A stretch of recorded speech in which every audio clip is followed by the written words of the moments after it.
Welcome, Bellumnoxis Prime listeners. Steel your hearts and still your breath, for we stand before the last chapter of Rome. The year is 1453, and the jewel of the East, Constantinople, glimmers in the dawn. A city whose very walls had defied the fury of centuries. For 1,000 years, the Theodosian walls had shielded empires. Triple layers of stone, ditches dug deep, towers crowned with archers, so mighty that no enemy had ever breached them by force. They had turned aside Huns, Persians, Arabs, and even Crusaders who once encircled them. To the world, Constantinople was not merely a city, it was a fortress blessed by heaven itself. Yet now, in the spring of 1453, shadows stretch across its ancient stones. Inside the city, fewer than 7,000 defenders stand ready. Byzantine Greeks, weary from centuries of decline, joined by Venetian and Genoese allies, who know they fight not just for Byzantium, but for Christendom itself. And at their head stands the last emperor of Rome, Constantine XI Palaiologos, a man burdened with a crown of fading glory, yet unbroken in resolve. Beyond the walls, the earth trembles beneath the march of the Ottoman host. Mehmed II, young yet iron-willed, has brought the might of his empire to bear.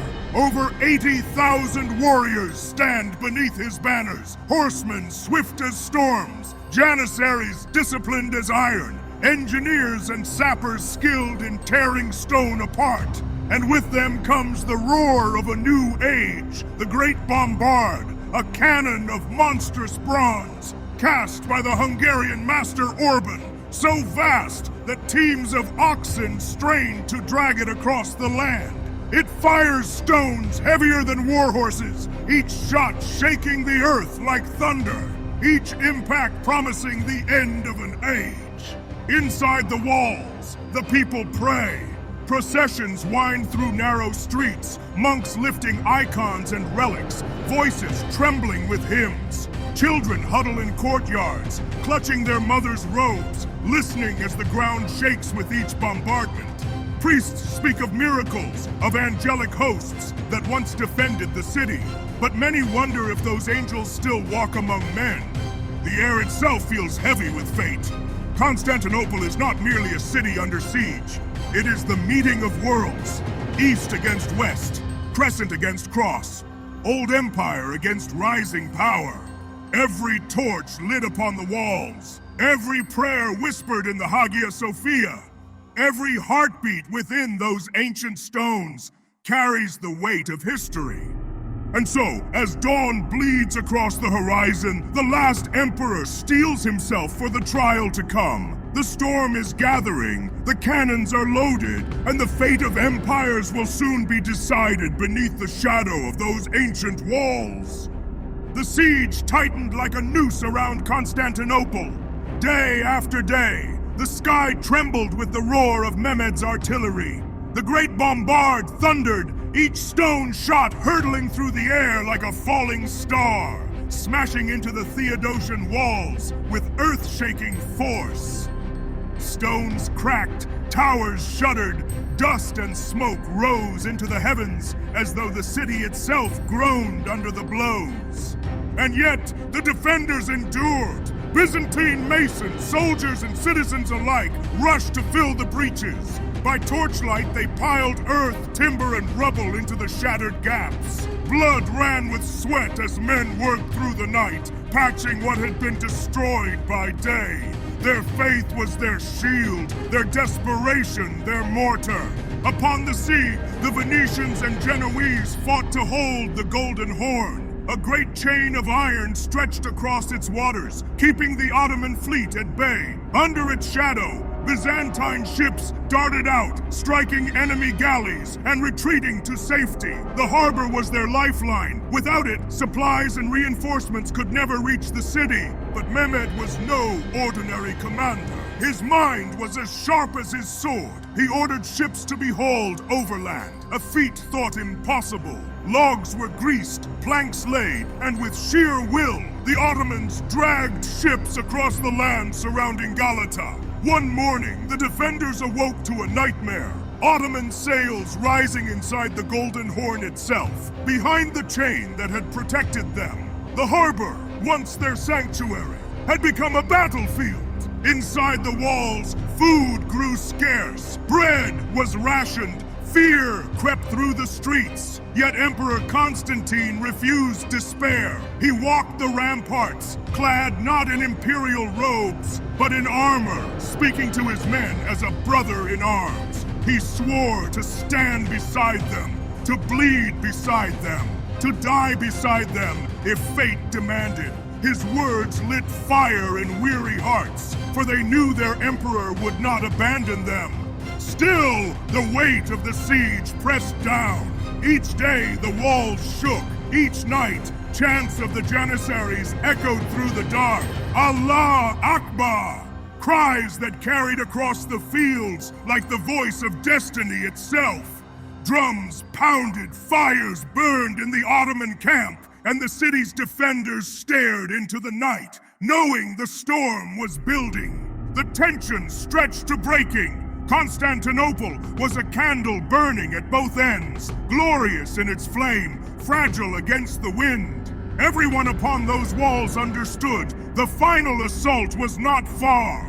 May 29th, 1453, the day that would echo through centuries. Long before dawn, the ground trembled with the pounding of war drums. The sky itself seemed to shake as tens of thousands of voices rose from the Ottoman camp in chants that rolled like thunder. Allah Akbar! Allah Akbar! The call of faith, the cry of conquest.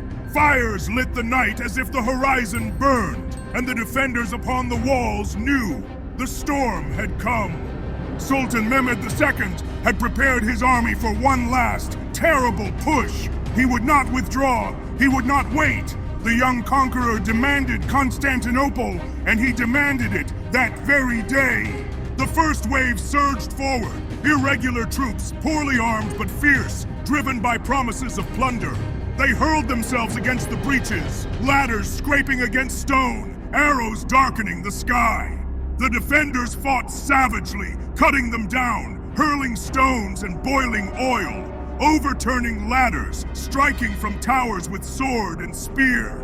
For hours, the first wave broke like surf upon the wall, leaving the earth choked with bodies. But Mehmed's strategy was merciless. The first wave weakened the defenders. The second wave followed. Disciplined Anatolian soldiers, ranks tighter, courage steadier. They pressed the attack, battering shields against stone, forcing the defenders to shift, to thin their line, to bleed. Still the Byzantines held. Still the walls of Constantinople stood. Then came the third wave, the hammer blow. The Janissaries, elite soldiers of the Empire, bound by discipline, hardened by endless training, and fearless in their devotion to the Sultan. They advanced in silence, their steps measured, their ranks unbroken. When their cry went up, it was like steel tearing the sky. The great bombard roared one final time, shattering what remained of the outer defenses. Smoke and dust filled the air as the Janissaries surged through the breach. Steel clashed on steel, screams tore the morning air. The defenders, outnumbered 10-1, fought with desperation beyond human strength. In the chaos, Giovanni Giustiniani, commander of the Genoese, was struck by cannon shot and carried from the walls. His departure broke the spirit of his men, the line faltering at the worst possible moment. Through that fracture poured the Ottomans, their banners rising amid the smoke. At the heart of it all stood Emperor Constantine XI Palaiologos. Casting aside the trappings of royalty, he stripped away the purple cloak of empire and took up his sword. The city is fallen, but I will not live as an emperor without an empire, he declared. With that, he charged into the melee, not as a ruler, but as a warrior among warriors. Side by side with his men, he struck down foes until the tide engulfed him. There, in the press of bodies, in the roar of battle, the last Roman emperor vanished. No man ever found his body. Only the memory remains that he chose the sword over surrender, death over dishonor. The walls fell, the gates broke, the Janissaries poured into the city, their banners streaming above streets aflame. Bells tolled wildly, priests lifted their voices in desperate hymns, and the great dome of the Hagia Sophia filled with thousands seeking sanctuary. But no sanctuary remained. The end had come. By midday, the banners of the crescent flew above Constantinople. Smoke curled from broken towers, and the cries of battle gave way to silence, broken only by the tramp of boots and the crackle of fire. The city that had been the heart of the Byzantine Empire, the last outpost of Rome, had fallen. Through the shattered gates rode Sultan Mehmed II, no longer merely a commander, but now Mehmed the Conqueror. At just 21 years of age, he had accomplished what countless armies had failed to do. He gazed upon the Hagia Sophia, its vast dome rising through the haze, and ordered it claimed as a mosque. Its Christian chants silenced, its walls turned to the glory of Islam. The defenders who still lived were cut down, enslaved, or scattered. Streets that had once echoed with markets and prayers now ran with blood and ruin. The wealth of 1,000 years was seized, relics carried off, treasures plundered. Yet for all the violence of conquest, Mehmed's vision was not only destruction. He declared Constantinople his capital, the beating heart of a new empire, one that would dominate for centuries. For the West, the fall was a thunderclap across Christendom. The last flame of the Eastern Roman Empire had been extinguished. 1,000 years of Byzantine defiance had ended in a single morning.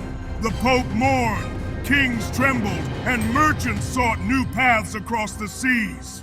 It is no coincidence that within decades, ships sailed west into uncharted oceans, driven by the desperate need to bypass Ottoman power. The Age of Discovery was born from the ashes of Constantinople.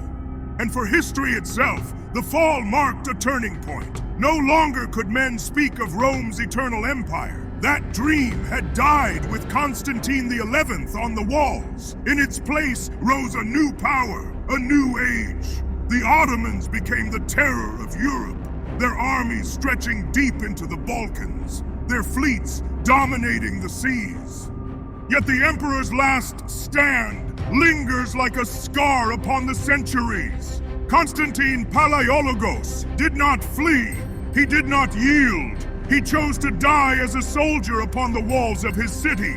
His name lives on not for victory, but for defiance. The final echo of an empire that had stood for 1,000 years. So remember, Bellumnoxis Prime listeners, when the walls crumbled, when the empire fell, one man chose to vanish into the storm of battle rather than bow. Stand with the Legion, subscribe, and march with us through the Chronicles of War. For Constantinople was not the last city to burn, nor the last stand to echo in history. The night of battle has only begun.